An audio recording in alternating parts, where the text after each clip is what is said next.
Hello dear students, कैसे हैं आप। ईवीएस या पर्यावरण अध्ययन की क्लास में आपका स्वागत है। आप इस वीडियो में पुराने समय में भारत में तालाबों के निर्माण को लेकर अल बिरूनी के विचारों के बारे में जानकारी प्राप्त करेंगे। आपने पिछली वीडियो में जैसलमेर के घड़सीसर में राजा घड़सी के द्वारा बनाए गए तालाब के बारे में जानकारी प्राप्त की थी। चलो जानते हैं अल बिरूनी भारत में तालाबों के निर्माण को लेकर क्या कहते हैं। तो आप तैयार हैं? चलो शुरू करते हैं। आप 4th क्लास की ईवीएस की बुक लुकिंग अराउंड या आसपास का पेज नंबर 52 ओपन करें और इस वीडियो के साथ साथ इस टॉपिक को अपनी किताब पर भी देखें। Through the eyes of Al Biruni की नज़र से। More than 1000 years ago, a traveler came to India. His name was अल बिरूनी। 1000 से भी ज़्यादा साल पहले एक यात्री भारत आए, उसका नाम था Al Biruni. The place that he came from is now called Uzbekistan.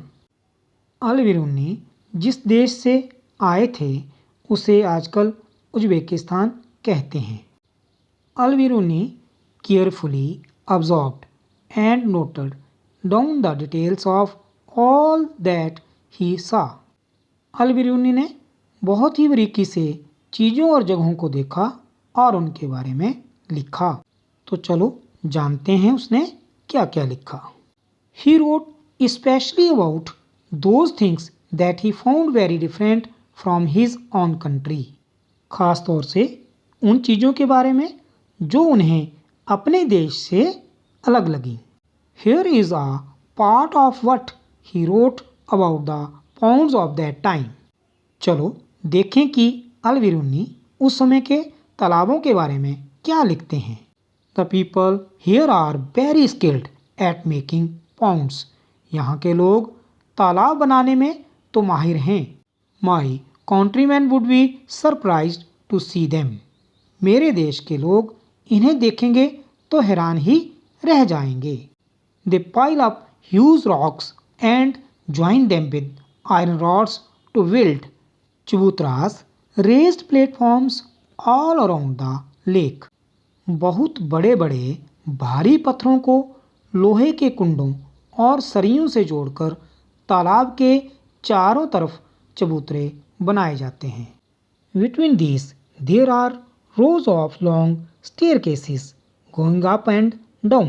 इन चबूतरों के बीच में ऊपर से नीचे जाती हुई सीढ़ियों की लंबी कतारें होती हैं। The steps for going up and coming down are separated so there is less crowding. लोगों के उतरने चढ़ने के रास्ते अलग अलग होते हैं। यहाँ कभी भीड़ लगने से परेशानी नहीं होती है, जैसा कि आप इस चित्र में देख रहे हैं।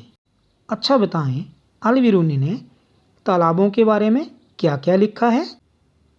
हाँ, उसने लिखा है कि बड़े बड़े पत्थरों को लोहे के कुंडों और सरियों से जोड़कर तालाब के चारों तरफ क्या बनाए गए हैं, चबूतरे। और क्या लिखा है, चलो आप बताओ। हाँ, चबूतरों के बीच में सीढ़ियों की लंबी लाइनें हैं। Today when we study history we can learn a lot about those days from the writing of Al Biruni. आज इतिहास पढ़ने वाले लोगों को अल बिरूनी की किताबों से उस जमाने के बारे में बहुत कुछ पता चलता है। This stamp came out in 1973, 1000 years after his birth. यह डाक टिकट 1973 में छपी थी, जब उनके जन्म के 1000 साल पूरे हुए थे। ऑब्जर्व एंड फाइंड आउट, देखो और पता करो। Look at the area around your school. Are there any fields, farms, पक्का रोड्स, ड्रेन्स एट्सेट्रा। अपने स्कूल के आसपास के इलाके को देखो। आजकल आप घर हैं तो आप अपने घर के आसपास के इलाके को देखें। क्या वहाँ कच्चे मैदान, पक्की सीमेंट से बनी सड़कें और नालियाँ आदि हैं? Is the area sloping, rocky और flat? Think what will happen here when it rains. इलाका किस तरह का है, जैसे ढलान वाला, पथरीला या किसी और तरह। Where will the rain water go, into the drains, pipes और pits? Is some water also getting soaked into the soil? तुम्हें क्या लगता है बारिश का पानी बहकर कहाँ कहाँ जाता होगा, जैसे ज़मीन में, नालियों में, पाइपों में, गड्ढों में आदि? तो कौन बताएगा? हाँ, चलो आप बताएं। अच्छा, आपके स्कूल के पास पक्का एरिया है और सड़क भी है, उस पर ड्रेन्स या नालियाँ भी बनी हुई हैं। अच्छा, ये ढलानदार है या नहीं? हाँ, ये थोड़ा सा ढलानदार है। सड़क के साथ साथ बनी नालियों में कुछ पानी चला जाता है और कुछ पानी ज़मीन सोख लेती है।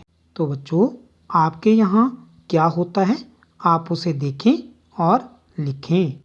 आपने इस वीडियो में भारत में बने तालाबों के बारे में अल्बर्ट के विचारों के बारे में पढ़ा।